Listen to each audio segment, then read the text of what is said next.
Hello? I'm probably riding my bike. It's so close to spring. Everyone's out on their bikes, out for their runs. We had a few fake springs with some snow in between, but it feels like it's very close. Winter doesn't stop me riding, and I've said before I kind of like riding in winter, but I'm definitely ready for some warmer weather and excited for the upcoming cherry blossoms. For now it's a bit warmer, everything's still brown and grey. I feel like I see a lot of Seoul by bike. I like to explore different neighbourhoods, and often end up going back to the same cafes too. I'm only really scratching the surface. Today I'm riding to a neighbourhood I've only been to a couple of times. Looking forward to checking out some new parts of Seoul.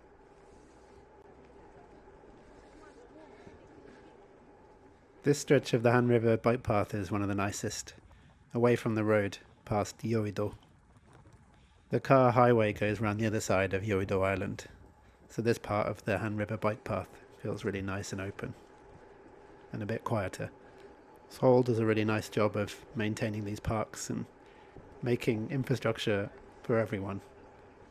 There are loads of workout areas for everyone, toilets, play areas, and this is quite a new part of the infrastructure by the Han River too.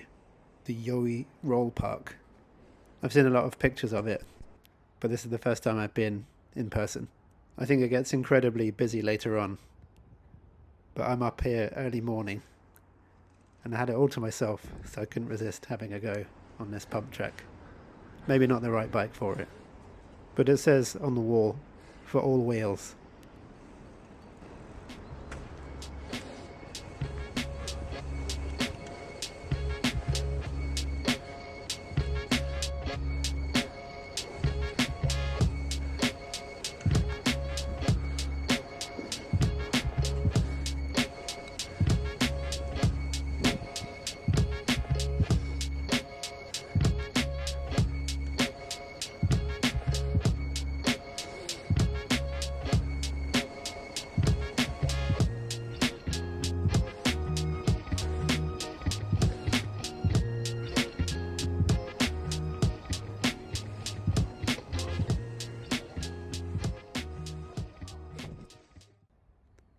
Yeouido Roll Park for all wheels and for practicing your golf swing.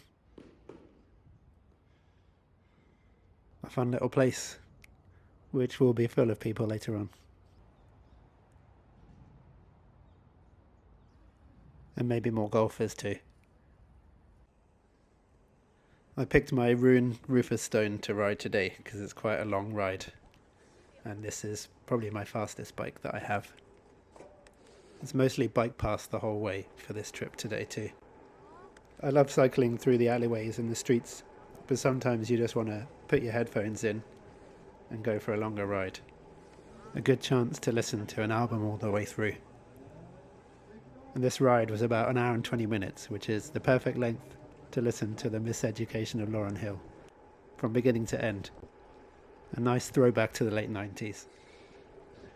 I don't often get the chance to listen to an album all the way through. Maybe I do have the chance, I just don't have the attention span. So it's nice to go on a longer ride, with no distractions, and just listen all the way through. Which albums do you recommend listening from beginning to end? Banger after banger, no fillers. Some of mine are Queens of the Stone Age songs for the deaf, D'Angelo, Voodoo, and most Radiohead albums, just to name a few. I'd love some recommendations or some reminders of albums I've forgotten. Maybe something newer. I don't know how many people are producing like concept albums nowadays, or whether every music's made for 20-second Instagram reels and TikTok snippets. Send me your recommendations. Any genre is good for me.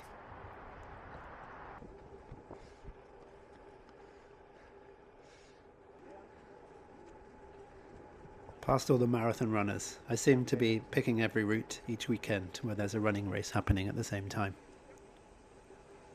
But we're going to turn off the Han River bike path now, onto another tributary, down the Anyang-chon. Another river with a bike path all the way down to the city of Anyang.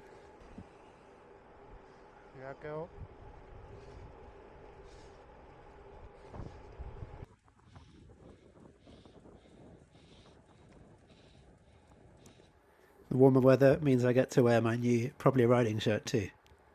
I was blown away by the response to these, and I really appreciate everyone who bought one.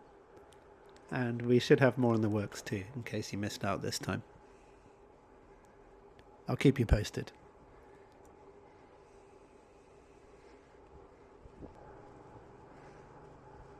Now turning off the Anyang-chon to yet another bike path on another tributary, down the Dodim-chon, heading towards Mullae-dong.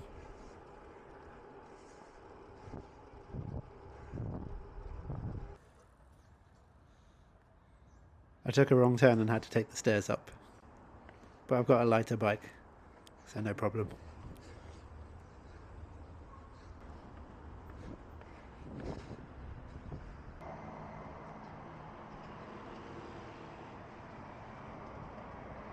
Mullae-dong is a neighbourhood clinging on to its history, a mostly industrial area with pockets of gentrification, which I am a part of. And you know, nestled in these warehouses will be some delicious coffee somewhere. I'd love to come to this neighbourhood during the week to feel the hustle and bustle of the industry, but today everything's shuttered. Usually in Seoul you're surrounded by big high-rise buildings, so being in a neighbourhood with shorter buildings and being able to see the sky feels more human. I wonder how long it's going to be until all of this is knocked down and turned into high-rise apartments. There were a lot of neighbourhoods like this, and people do get compensated or moved somewhere else. But I think they lose the kind of ecosystem and relationships that have built over time with each other and each of the businesses. It's quite early in the morning, so maybe that's why everything's closed. But this cafe just opened. It's Cafe Lent. My friend Kier, a Russian barista champion, came here when he was visiting Seoul and told me it was the best espresso he had. So it's been on my list since then. A charming, cosy little cafe, and the open doors on a warm day was a nice taste of spring. They had an amazing selection of single origin beans from roasters all over the world. And because Kier had a hand-pulled espresso, I had to have one for myself too.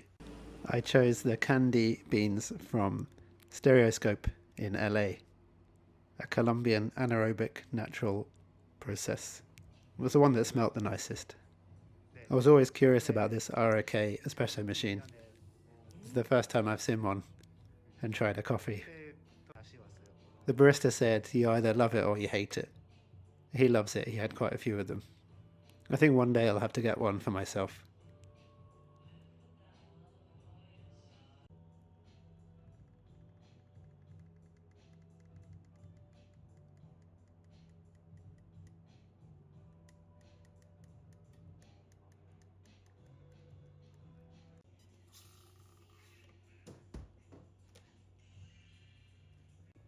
And I think I have to agree with Kier.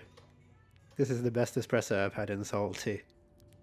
It lived up to its name, Candy, incredibly sweet and fruity espresso with a nice acidity too. Also, having a nice bike ride here and being in a lovely space just makes it taste even better as well. So if you're ever in Mullae-dong, this Cafe Lent is a must visit. I'll be heading back again, sooner rather than later.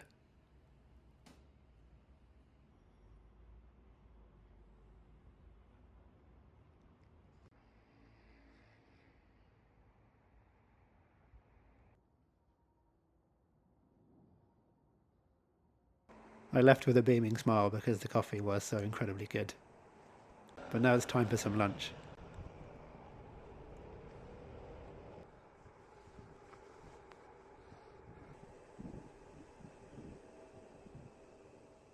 Over the other side of Mullae-dong is where all the other cafes and hip restaurants are. A nice area if you're ever going on a date.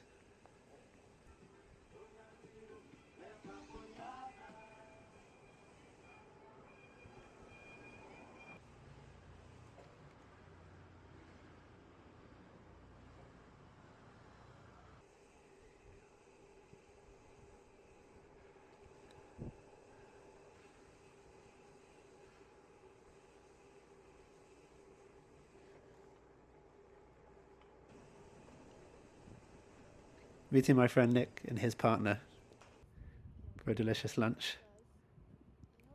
For some duck. I think this restaurant's been around for a while and it's got a good reputation. Golmokjip Ali House. We went for the set menu of duck bulgogi, which was glorious. Duck can tend to be quite fatty, but this was really nice and fresh. Not too heavy. I really liked it with the pagimchi, the spring onion kimchi, and then wrap it in some lettuce or perilla leaves. Some duck, odi kamjatang, duck and potato stew, and of course finishing off with Korean dessert, some Korean fried rice. A lovely finish. I love the crispiness of the rice at the end. Glorious. And of course, Clean Bowl Club. It's always satisfying in Korea leaving a trail of empty bowls and plates. And Cafe Lent was so good I just had to come back with my friends. This time for a nice flat white. When we were there we met some other people who were into bikes as well. Some locals. One guy who works with CNC machinery can make some bike parts. And another guy from St. Petersburg who just opened up his paint shop. I appreciate him inviting us in to show his workshop. And this Ukrainian beauty was really cool and unique. I think I'd get a sore back from having the bars down that low. I'd love to see that bike fully built up with a fresh paint job and have a go at riding it. After coffee, Nick and I just perambulated around, checking out the alleyways and going on a ride with no real purpose. Except maybe the main purpose was for a bike check of Nick's perfect randonneur. A few people in the comments have wondered why I haven't done a proper bike check of this bike yet. So today's my chance. I think it's one of the most beautiful, understated bikes I've seen. It's from a shop called Jitensha Studio in Berkeley, California. And the Ebisu frames are made by a master frame builder in Japan. I can't list every part, you just look for yourself. But it's just absolute perfection. The kind of bike you can just ride endlessly and still be comfortable. And just ride with a constant smile on your face because you're riding a work of art. I definitely own too many bikes, but this is the kind of bike where you have one and you're done. No need for any more. Wide enough tyres for different terrain. A front bag. Fenders. Pure class.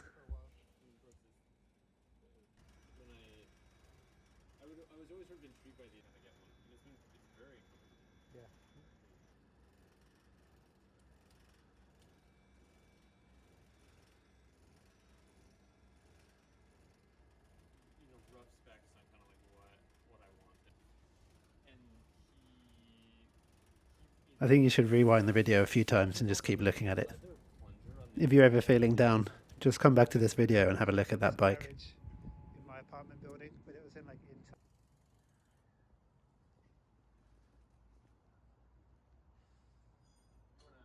we just spent the rest of the day kind of aimlessly riding around, enjoying the people dancing and playing games along the river. Nice. You used to see that kind of thing way more often. Yeah.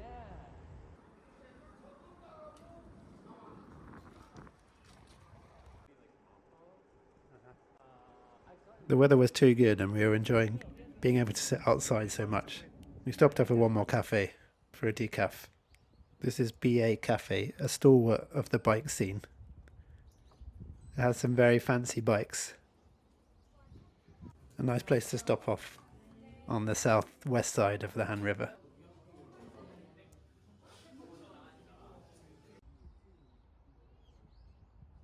I've been riding all winter, but I'm excited for the spring rides ahead. And excited to share them with you. I hope you like this video. Like and subscribe if you want to see more. See you later.